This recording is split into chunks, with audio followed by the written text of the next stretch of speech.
Yesterday వీడియోకి చాలా బాగా వ్యూస్ వచ్చినాయి, లైక్స్ వచ్చినాయి, షేర్స్ వచ్చినాయి. చాలా చాలా హ్యాపీ అండి. నేనైతే చాలా చాలా happy. Thank you so much. దగ్గర దగ్గర 200 మెంబర్స్ దాకా డే మొత్తం మెసేజ్ చేస్తూనే ఉన్నారు. రియల్లీ నేను ఎక్స్పెక్ట్ చేయలేదు. ఈ డే కోసం నేను ఒక 5 ఇయర్స్ నుంచి వెయిట్ చేస్తున్నా. నేను ఈ ఫీల్డ్లోకి వచ్చేసి 12 ఇయర్స్ అవుతుంది. నా ఇంటర్ కంప్లీట్ అవ్వగానే నేను పార్ట్ టైం చేసుకుంటూ పర్మనెంట్ అయిపోయినా. ఇన్ని ఇయర్స్ వెయిట్ చేస్తే నాకు ఈరోజు ఫలితం దక్కింది. ఎన్నో స్ట్రగుల్స్, ఎన్నో అవమానాలు, ఎన్నో నిందలు, ఎన్నో దాటుకొని వచ్చా. చాలామంది అనేవాళ్ళు, ఎందుకంత హార్డ్ వర్క్ చేస్తే అవసరమా నీకు, ఒక్కదానివి అది ఇదని. కానీ అందరూ అలా అనుకున్న ఉమెన్స్గా పుట్టినందుకు మనకంటూ ఒక నేమ్ ఉండాలి అని చెప్పేసి నేను చాలా హార్డ్ వర్క్ చేశా. ఇంకా మీ సపోర్ట్ లేనిదైతే నాతో కాకునేదేమో. ఒక్కొక్క క్లయింట్ చూసుకునే విధానానికైతే నేను చాలా పెద్ద ఫ్యాన్ అయిపోయేదాన్ని, ఫిదా అయిపోయేదాన్ని.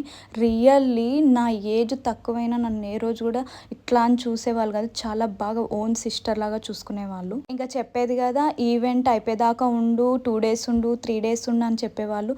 ఏం పని ఉంటుందిరా, పడుకోరా మా ఇంట్లో అని చెప్పేవాళ్ళు. చాలా బాగా కేర్గా చూసుకునేవాళ్ళు. ఫ్యామిలీ మెంబర్స్లా చూసుకునేవాళ్ళు. అసలు మా అసిస్టెంట్స్ వస్తే అంటారు కదా, అక్క అంతా నీ పేరే వినపడుతుంది, సోనీ సోనీ సోనీ, ఈవెంట్ మొత్తం నిన్నే పిలుస్తున్నారు అని. ఎందుకంటే ఒక్కొక్కరు ఇయర్స్ ఉన్నారు కదా, నా పేరు మొత్తం తెలుసు అందరికీ. చాలా నేను ఆ ఈవెంట్లో ఉన్నానంటే నా పేరు మోగిపోవాల్సిందే అంతే ఇంకా.